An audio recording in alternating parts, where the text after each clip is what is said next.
साथियों नमस्कार। आज हम बात करेंगे कक्षा 12वीं के प्रश्न बैंक की अध्याय 1, 2, 3 के कुछ प्रश्नों की। इसमें सबसे पहले अध्याय 1 के ऑब्जेक्टिव प्रश्नों की। सबसे पहला प्रश्न है, यदि CSCL में CGM की समन्वय संख्या 8 है तो क्लोराइड की समन्वय संख्या भी 8 होगी, क्योंकि ये रस समीकरणमिति का पालन करता है। दूसरा, षटकोणीय क्रिस्टल का उदाहरण इसमें ग्रेफाइट है। तीसरा, मोम अकेशली ठोस का उदाहरण है। अंतःकेंद्रित घनीय सेल में परमाणु संख्या 2 होती है। आपको पता है 8 कोनों पे होते हैं और उनका हिस्सा प्रत्येक सेल के लिए 1/8 होता है और एक उसके सेंटर में होता है। इसलिए इस तरह से कुल मिला के 8 × 1/8 धन 1 बराबर 2 क्रिस्टल होते हैं, 2 कण होते हैं एक क्रिस्टल में। समचतुष्फलक की ज्यामिति के लिए त्रिज्यानुपात की सीमा 0.225 होती है।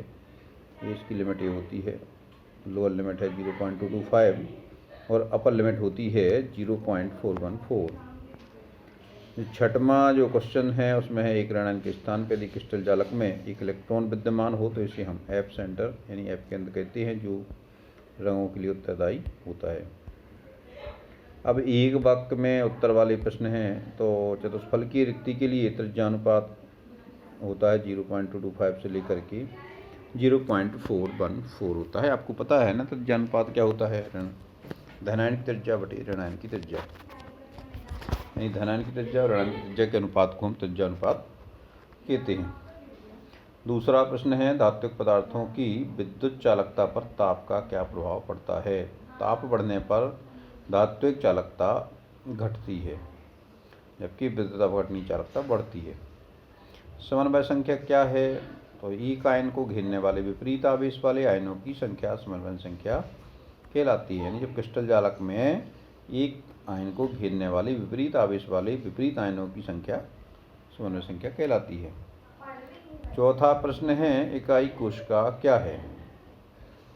किसी क्रिस्टल जालक की सूक्ष्मतम इकाई जिसकी पुनरावृत्ति से क्रिस्टल जालक का निर्माण होता है, इकाई सेल कहलाती है, इकाई कोशिका कहलाती है। यानी जो सूक्ष्मतम इकाई है जिसकी पुनरावृत्ति होती है वो इकाई सेल कहलाती है। शॉटकी दोष में क्रिस्टल के घनत्व पर क्या प्रभाव पड़ता है? तो आपको पता है शॉटकी दोष में धन आयन और ऋण आयन समान संख्या में बाहर निकल जाते हैं, इसलिए क्रिस्टल में घनत्व कम हो जाता है। यानी जो शॉटकी दोष है उसके कारण क्रिस्टल का घनत्व घट जाता है। छठवां प्रश्न है, डोपिंग क्या है? तो जो डोपिंग है किसी अर्धचालक में या तो त्रिसंयोजी या पंचसंयोजी अशुद्धियाँ मिलाती है, जिससे उसकी चालकता बढ़ जाती है। इस अशुद्धियों की अपमिश्रण करना ही डोपिंग कहलाता है। अब देखिए अध्याय 2, इसमें 2 अंक के प्रश्न हैं और इसमें पहला प्रश्न है, मूल प्रभाज या मूल अंश को समझाइए। तो किसी विलयन में किसी एक घटक का मूल प्रभाज उस घटक के मूलों की संख्या तथा विलयन में उपस्थित सभी घटकों के मूलों की कुल संख्या का अनुपात मूल प्रभाज या मूलर फ्रैक्शन या मूल अंश कहलाता है। किसी द्विअंगी विलयन के लिए मूल प्रभाज, जैसे विलेय का मूल प्रभाज निकाला तो क्या होगा? विलेय के मूलों की संख्या बटे विलेय के मूलों की संख्या धन विलायक के मूलों की संख्या। इसको हम प्रतीक यानी संकेतों में इस तरह व्यक्त करते हैं, XA यानी mole fraction of part A equal to Na upon Na plus Nb, यानी number of moles of A part and number of moles of B part. इस तरह से B का मूल फ्रैक्शन XB बराबर Nb बटे Na धन Nb होगा। दूसरा प्रश्न है, मूलरता को परिभाषित कीजिए। तो किसी विलयन के 1 लीटर में उपस्थित विलेय के मूलों की संख्या को विलयन की मूलरता कहते हैं। मूलरता को हम कैपिटल M द्वारा दर्शाते हैं। इसको हम ऐसे निकाल सकते हैं, विलेय के मूलों की संख्या बटे विलयन का लीटर में आयतन। इसका एक और फार्मूला है जो सामान्यतः वर्किंग फार्मूला है, कैपिटल M बराबर WB गुणा 1000 बटे MB गुणा VML। अर्थात WB है विलेय का द्रव्यमान ग्राम में, MB उसका आणविक द्रव्यमान है और 1000 आपकी संख्या है और B उसका विलयन का मिलीलीटर में आयतन है। तीसरा प्रश्न है, मूलरता की परिभाषा देना है आपको। तो इसमें है, विलयन के 1 लीटर में उपस्थित विलेय की ग्राम तुल्यांक द्रव्यमानों की संख्या नॉर्मलता कहलाती है। नॉर्मलता को हम N से प्रकट करते हैं। n बराबर हो जाएगा विलेय की ग्राम तुल्यांक द्रव्यमानों की संख्या बटे विलयन का लीटर में आयतन। और हम यदि इसका जो वर्किंग फॉर्मूला है वो देखें तो WV बटे EV गुणा 1000 बटे ml VML। यहाँ पे EV ग्राम तुल्यांक द्रव्यमान हो गया और WV उसका विलेय का द्रव्यमान हो गया ग्राम में, और ये विलयन का लीटर मिलीलीटर में, विलयन का आयतन मिलीलीटर में। चौथा प्रश्न है अणुसंख्यक गुणधर्म किसे कहते हैं? कोलिगेटिव प्रॉपर्टीज, यानी वे गुण जो विलेय की कणों की संख्या पर निर्भर करते हैं, उनकी प्रकृति पर नहीं अणुसंख्यक गुणधर्म कहलाते हैं। यानी ये वे गुण ऐसे गुण हैं ये जो उनकी प्रकृति पर निर्भर नहीं करते, केवल कणों की संख्या पर ही निर्भर करते हैं, जैसे क्वथनांक में उन्नयन, वाष्प दाब में अवनमन, परासरण दाब, हिमांक में अवनमन आदि अणुसंख्यक गुणधर्म हैं। अपने कोर्स में ये चारों गुणधर्म हैं। अर्धपारगम्य झिल्ली यानी SPM सेमी परमिएबल मेम्ब्रेन क्या है? ऐसी झिल्ली जिसमें केवल विलायक के कण ही आर पार जा सकते हैं, विलेय के कण उसके आर पार नहीं जा पाते, उसको हम अर्धपारगम्य झिल्ली कहते हैं। सामान्यतः ये जंतु झिल्ली होती है। केमिकल से भी ये झिल्ली बनाई जा सकती है। किसी पोरस स्पॉट में यदि हम पोटेशियम फेरोसाइनाइड और कॉपर सल्फेट के मिश्रण को जमा करके उसको ठंडा कर दें तो ये पोटेशियम फेरोसाइनाइड की झिल्ली बन जाती है, ये अर्धपारगम्य होती है। छठवां प्रश्न पूछा गया है ppm क्या है? ppm का फुल फॉर्म होता है पार्ट्स पर मिलियन। किसी विलयन के 1 मिलियन यानी 10 लाख भागों में विलेय के भागों की संख्या को हम पार्ट्स पर मिलियन यानी ppm कहते हैं। ppm के लिए वर्किंग फॉर्मूला इस तरह है, ppm बराबर WB बटे WA धन WB गुणा 10⁶। यहाँ पे 10⁶ मतलब 1 मिलियन यानी 10 लाख, और WB उस पर्टिकुलर जिसका आपको ppm निकालना है उसका वेट, और WA उस शेष भाग का वेट है, और जो उसका वेट है।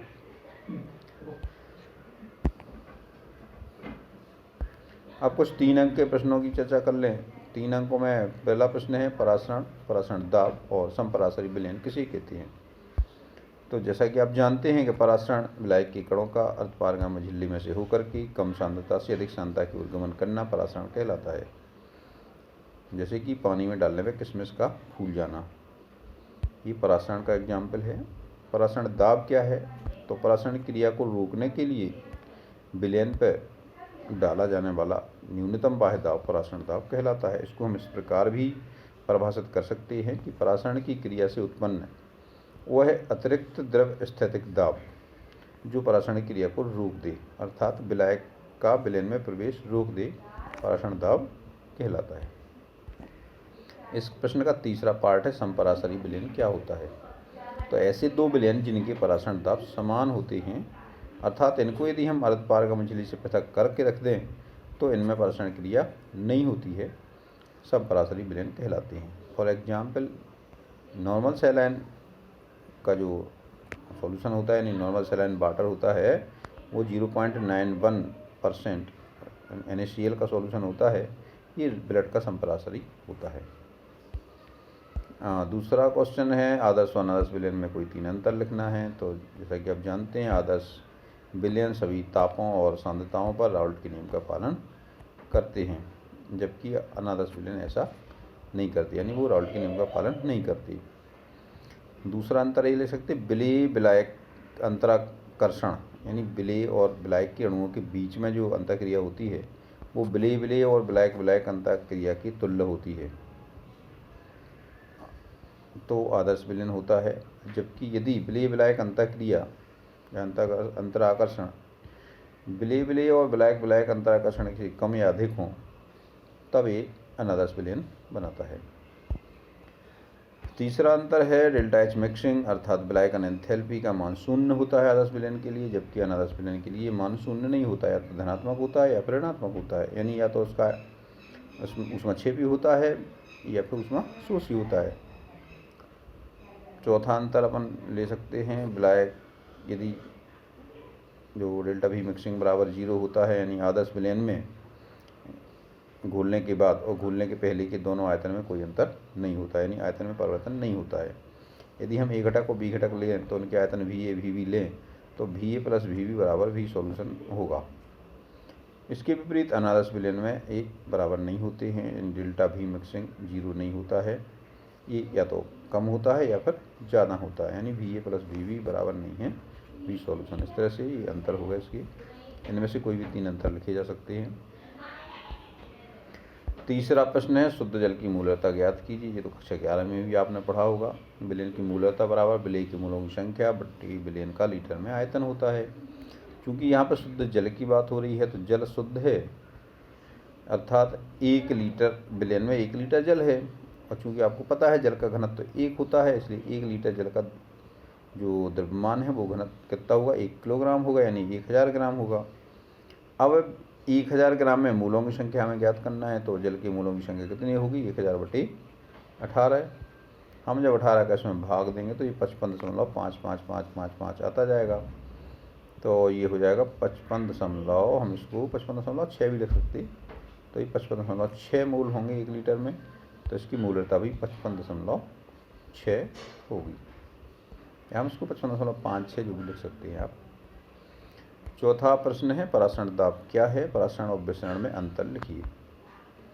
जैसा कि आप पहले ही पढ़ चुके हैं, परासरण दाब वह न्यूनतम बाह्य दाब है जो परासरण की क्रिया को रोकने के लिए आवश्यक होता है, अर्थात विलायक की कणों को अर्धपारगम्य झिल्ली में से होकर विलयन की ओर गमन करने से रोकने के लिए हम विलयन पर जो दाब लगाते हैं उस न्यूनतम दाब को ही हम परासरण दाब कहते हैं।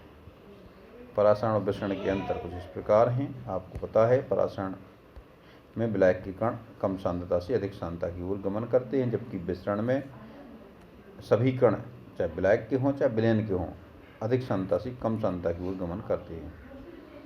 दूसरा अंतर है कि इसमें परासरण में आपको अर्धपारगम्य झिल्ली की आवश्यकता होती है, जबकि विसरण में अर्धपारगम्य झिल्ली की जरूरत नहीं होती है, वो किसी भी छेद से किसी भी झिल्ली से वो निकल जाती है। तीसरा अंतर है बाह्य दाब लगा करके परासरण क्रिया को रोका जा सकता है, जबकि विसरण की क्रिया को केवल छिद्र को बंद करके ही रोका जा सकता है, दवा लगा के इसको नहीं रोक सकते। चौथा अंतर है यह क्रिया केवल ठोस और द्रव के विलयनों में संपन्न होती है, जबकि विसरण की क्रिया तो आपकी द्रव गैस दोनों में ही संपन्न हो जाती है। परासरण में केवल विलायक के कण भाग लेते हैं, जबकि विसरण में विलायक और विलेय दोनों के कण भाग लेते हैं। पांचवा प्रश्न है हेनरी का नियम लिखिए और इसके अनुप्रयोग भी लिखिए। तो हेनरी का नियम आप जानते ही हैं, द्रवों में गैस की विलेयता से संबंधित है। इस नियम के अनुसार स्थिर ताप पर किसी द्रव में गैस की विलेयता द्रव की सतह पर गैस द्वारा आरोपित दाब के समानुपाती होती है। कितनी होती है, जितना गैस के द्वारा उसकी सतह पर दाब आरोपित किया जाएगा उतनी अधिक गैस विलयन में घुली होगी। इसको हम गणितीय रूप में इस तरह दिखा सकते हैं, m समानुपाती P और m बराबर KH/P। यहाँ पे KH आपका हेनरी का स्थिरांक है। यहाँ पे इसको थोड़ा सा सुधार कर लीजिए, m समानुपाती P और m बराबर KH/P, जहाँ पे KH हेनरी का नियतांक है। इसको हम दूसरे शब्दों में इस तरह भी व्यक्त कर सकते हैं कि किसी विलयन में गैस की मूल अंश उस विलयन के ऊपर उपस्थित गैस के आंशिक दाब के समानुपाती होता है, यानी जो मोलर फ्रैक्शन है, यदि आंशिक दाब ज़्यादा होगा उस गैस का तो मोलर फ्रैक्शन ज़्यादा होगा, कम है तो कम होगा। अब हम बात करते हैं इसके अनुप्रयोगों की। तो दैनिक जीवन में आपने सोडा वाटर और अपने जो कोल्ड ड्रिंक्स देखे होंगे उसमें के ढक्कन बहुत टाइट लगे रहते हैं। इसका कारण यही होता है कि उसमें शीतल पेय में कार्बन डाइऑक्साइड की विलेयता बढ़ाने के लिए उस बोतल को अधिक दाब पर बंद किया जाता है। जैसे हम उसको खोलते हैं तो बुलबुले के रूप में कार्बन डाइऑक्साइड गैस निकलती है, क्योंकि दाब कम हो जाने पर उसकी जो विलेयता है कम हो जाती है। दूसरा अनुप्रयोग है इसका, गहरे समुद्र में गोताखोरों को सांस लेने के लिए सामान्य वायु के स्थान पर हीलियम युक्त वायु का प्रयोग किया जाता है। यहाँ पे कुछ भाग यानी लगभग 11% हीलियम मिलाई जाती है और उतनी नाइट्रोजन कम हो जाती है। इसका कारण ये है कि यदि सामान्य वायु को यदि हम श्वास लेने के लिए प्रयुक्त करेंगे तो अधिक दाब पर होने के कारण जो समुद्र के नीचे पहुँचते हैं तब अधिक दाब होता है, और अधिक दाब के कारण नाइट्रोजन की रक्त में विलेयता बढ़ जाएगी और जैसे ही गोताखोर ऊपर आएगा, दबाव कम होने के कारण रक्त में विलेयता कम हो जाएगी नाइट्रोजन की, और नाइट्रोजन रक्त वाहिनियों में से निकलने लगेगी, जिससे उसको अत्यधिक पीड़ा होती है। इनको बैंड्स बोलते हैं। इससे बचने के लिए हीलियम युक्त वायु का प्रयोग किया जाता है। आप अधिक ऊंचाई पर जाने पर वायु का दबाव कम हो जाता है, इसलिए वहाँ पर ऑक्सीजन की विलेयता, रक्त में ऑक्सीजन की विलेयता कम हो जाती है, जिसके कारण मस्तिष्क में कम ऑक्सीजन पहुँचती है। ऐसी स्थिति में जो पर्वतारोही हैं उनकी सोचने समझने की क्षमता कम हो जाती है। इसको एनेक्सिया कहते हैं। छठवां क्वेश्चन है इसमें, ठंडे देशों में गाड़ी के रेडिएटर में जल के साथ ग्लाइकोल का प्रयोग किया जाता है, क्यों? जैसा कि आप जानते हैं, गाड़ियों में जो रेडिएटर होता है वो लिक्विड रहता है, इंजन को ठंडा करने के लिए वो घूमता रहता है पानी उसमें। क्योंकि जब ठंडे देशों में ताप 0 डिग्री सेल्सियस से नीचे पहुंच जाता है, तो ऐसे में जल के जमने का खतरा रहता है, और जल के जमाव को रोकने के लिए उसमें हम एंटी फ्रीजिंग मिक्सचर यानी प्रतिहिम पदार्थ के रूप में एथिलीन ग्लाइकोल का उपयोग करते हैं। एथिलीन ग्लाइकोल के उपयोग से इसका जो हिमांक है वो कम हो जाता है, और ये लगभग -36 डिग्री सेल्सियस से भी कम हो जाता है। यानी इंजन को 36 डिग्री सेल्सियस पर भी रखेंगे तब भी वो पानी नहीं जमेगा, इसीलिए उसमें हम एथिलीन ग्लाइकोल मिलाते हैं। अब आइए कुछ प्रश्न देखें अध्याय 3 के, जो 5-5 नंबर के प्रश्न इसमें आने वाले हैं। तो इसमें पहला प्रश्न है, कोलरास के नियम को परिभाषित कीजिए, और दूसरा पार्ट है इसका 0.225 मोल पर लीटर मेथिनोइक अम्ल की चालकता 46.15 सेंटीमीटर स्क्वायर प्रति मोल है। इसकी वियोजन की मात्रा एवं वियोजन स्थान की गणना करना है। हमें इसमें एच की अनंत अनुता पर चालकता और फॉर्मेट आयन की अनंत अनुता पर मोलर चालकता के मान दिए गए हैं। आइए पहले हम पहले पार्ट को देखते हैं। पहला पार्ट है कोलरास का नियम क्या है। तो आप जानते हैं, जब किसी विद्युत अपघट्ट को हम बहुत अधिक विलायक में घोलते हैं तो संपूर्ण विद्युत अपघट्ट अपने आयनों में टूट जाता है, और तनुता अधिक होती है, इसलिए ये अभिगमन के लिए भी पूर्ण स्वतंत्र होते हैं। तो ऐसे में कोलरास का पूर्ण स्वतंत्र अभिगमन का सिद्धांत लागू होता है। उसके नियम के अनुसार अनंत तनुता पर किसी विद्युत अपघट्ट की मूलर चालकता या तुल्यांकी चालकता का मान उसके धनायनों तथा ऋणायनों की अनंत तनुता पर मूलर चालकताओं या तुल्यांकी चालकताओं के योग के बराबर होती है। ये जो मान है, यदि हम अनंत तनुता पर चालकता के मान को इस तरह दिखाएं तो लैम्डा इन्फिनिटी m बराबर x into lambda infinity plus और y into lambda infinity minus. यहाँ पर ये धनायन की अनंत तनुता पर मूलर चालकता है और ये ऋणायन की अनंत तनुता पर मूलर चालकता है। उस नियम के आधार पे हम इस जो न्यूमेरिकल क्वेश्चंस जो दूसरे भाग में दिए गए इसको हल कर सकते हैं अपन। कोलरास के नियम से आप इसकी लगाएंगे तो ये क्या हो जाएगा, अनंत अनुता पर फॉर्मिक अम्ल की यानी मेथिनोइक अम्ल की चालकता बराबर अनंत अनुता पर एच आयन की मूलर चालकता और फॉर्मेट आयन की मूलर चालकता का योग होगा। ये हमें प्रश्न में दिए हैं दोनों के मान, इन दोनों को जोड़ देंगे हम तो हमें मेथिनोइक अम्ल यानी फॉर्मिक अम्ल की चालकता हमें अनंत अनुता पर प्राप्त हो जाएगी। इन को जोड़ने पे हमें मिलता है 404.2। और हमें दिया है इसकी जो मूलर चालकता है वो है 46.15। तो हम वियोजन की मात्रा आपको निकालना है, आप ये जानते हैं इसका फॉर्मूला क्या है। वियोजन की मात्रा बराबर वर्तमान में चालकता बटे अनंत अनुता पर चालकता। तो वर्तमान में जो चालकता है 46.15 है, इसमें अनंत अनुता पर चालकता का भाग देंगे तो ये हमें 0.114 प्राप्त हो जाता है। और वियोजन स्थिरांक आप जानते हैं कि अल्फ़ा बराबर होता है C⁴/1 माइनस अल्फ़ा। तो इसकी वैल्यू हम रख देंगे। तो यहाँ पे हमें चालकता का मान इसके कंसंट्रेशन का मान दिया है, C बराबर 0.025 मोल पर लीटर। C का मान रख देंगे आप, अल्फ़ा यानी वियोजन की मात्रा का मान रख देंगे और इस फॉर्मूले में इसको रख देंगे तो हमें इस तरह ही प्राप्त होगा। हम इसको 0.025 इंटू 10⁻³ कर देंगे, 25 गुणा 10⁻³ हो जाएगा, और इसको रख देंगे और इसको घटाने पे ये हमें 0.886 मिलेगा। और इसको हम इसको गुणा करने पे हमें प्राप्त होता है 0.3249 बटे में 0.886, इसको और भाग देंगे तो ये 0.3667 और 10⁻³ आता है। और इसको हम साइंटिफिक नोटेशन में लिखेंगे तो ये 3.667 इंटू 10⁻⁴, और इसको हम और निकटन करेंगे तो ये 3.67 इंटू 10⁻⁴ मोल प्रति लीटर आ जाएगा। दूसरा प्रश्न है, इसमें मानक हाइड्रोजन इलेक्ट्रोड का सचित्र वर्णन कीजिए। तो जैसा कि आप चित्र में देख रहे हैं, मानक हाइड्रोजन इलेक्ट्रोड का चित्र बनाइए।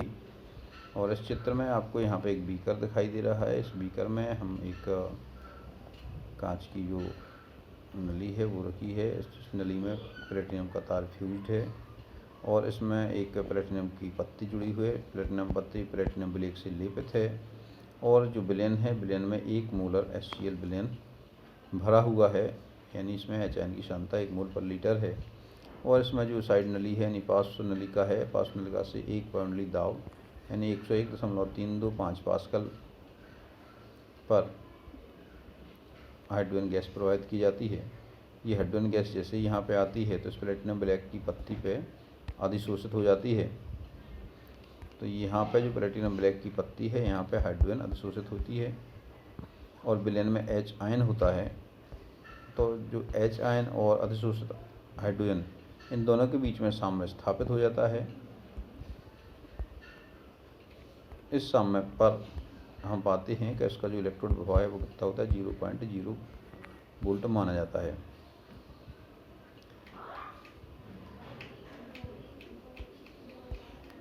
तो ये इसमें जो क्रिया होती है वो साम्य क्रिया ये रहती है, H2 बराबर 2H प्लस 2 इलेक्ट्रॉन। जब ये किसी ऐसे अर्ध सेल से जोड़ा जाता है कि एनोड का काम करे, तो जब ये एनोड का काम करता है तो इसमें अग्रभ क्रिया होती है, यानी H2 यानी जो हाइड्रोजन है वो आयन में बदल करके और विलयन में घुलने लगती है। जब ये दूसरे ऐसे इलेक्ट्रोड से जोड़ा जाता है कि ये कैथोड के रूप में कार्य करता है, तो इसमें उल्टी क्रिया होती है, विलयन में घुले H आयन इलेक्ट्रॉन ग्रहण करके हाइड्रोजन गैस में बदल जाते हैं। इस तरह से ये दोनों प्रकार के अर्ध सेल का काम करता है और इसका जो प्रयोग है वो दूसरे अर्ध सेल के प्रभाव को ज्ञात करने में किया जाता है। तीसरा प्रश्न पूछा गया है, विद्युत रासायनिक श्रेणी किसे कहते हैं, इसकी विशेषताएं लिखिए। तो जैसा कि आप जानते हैं, विद्युत रासायनिक श्रेणी तत्वों के बढ़ते हुए मानक अपचयन प्रभाव के क्रम में व्यवस्थित करने पर प्राप्त होती है। यानी तत्वों को बढ़ते हुए मानक अपचयन प्रभाव के क्रम में व्यवस्थित करने पर जो श्रेणी प्राप्त होती है वो विद्युत रासायनिक श्रेणी कहलाती है। इसमें जो मानक अपचयन प्रभाव हैं वो स्टैंडर्ड हाइड्रोजन इलेक्ट्रोड की तुलना में इलेक्ट्रॉन ग्रहण करने की क्षमता है और ये मानक परिस्थितियों में ज्ञात की जाती है, इसलिए हम इनको मानक अपचयन प्रभाव कहते हैं। यदि इस श्रेणी में देखें तो लिथियम सबसे ऊपर है और जबकि फ्लोरीन सबसे नीचे है। इसका मानक अपचयन प्रभाव है लिथियम का -3.05 और फ्लोरीन का मानक अपचयन प्रभाव है +2.87। यानी ये लिथियम बहुत जल्दी हाइड्रोजन इलेक्ट्रॉन त्यागता है, जबकि ये बहुत तेज़ी से इलेक्ट्रॉन ग्रहण करती है। आइए अब श्रेणी की कुछ विशेषताएं देखें। विशेषताएं भी पूछी गई हैं। तो पहली विशेषता आप देख सकते हैं कि विद्युत रासायनिक श्रेणी में ऊपर से नीचे आने पर इलेक्ट्रॉन ग्रहण करने की क्षमता बढ़ती है, इलेक्ट्रॉन ग्रहण करने की प्रवृत्ति बढ़ती है। यानी इसमें जो मानक अपचयन प्रभाव का मान धनात्मक है वो H आयन की तुलना में इलेक्ट्रॉन ग्रहण करने की प्रवृत्ति रखते हैं, जबकि जिनमें He0 का मान ऋणात्मक है वे H की तुलना में इलेक्ट्रॉन त्यागने की प्रवृत्ति रखते हैं। यानी जो धातुएं हैं उनमें मानक अपचयन प्रभाव ऋणात्मक है, यानी वे हाइड्रोजन की तुलना में इलेक्ट्रॉन त्यागती हैं, जबकि अधातुएं हाइड्रोजन की तुलना में इलेक्ट्रॉन ग्रहण करती हैं। विद्युत रासायनिक श्रेणी में ऊपर से नीचे आने पर इलेक्ट्रॉन त्याग कर धन आयन बनाने की प्रवृत्ति घटती जाती है क्रमशः। इससे लिथियम सबसे प्रबल अपचायक है, यानी सबसे तेज़ी से इलेक्ट्रॉन त्यागता है, जबकि फ्लोरीन सबसे प्रबल ऑक्सीकारक है क्योंकि सबसे तेज़ी से इलेक्ट्रॉन ग्रहण करता है। तीसरी इसकी विशेषता है, श्रेणी में जो धातुएं हाइड्रोजन से ऊपर होती हैं वे अम्लों में से हाइड्रोजन को निष्कासित कर देती हैं, यानी अम्लों में से हाइड्रोजन को ये मुक्त कर देती हैं।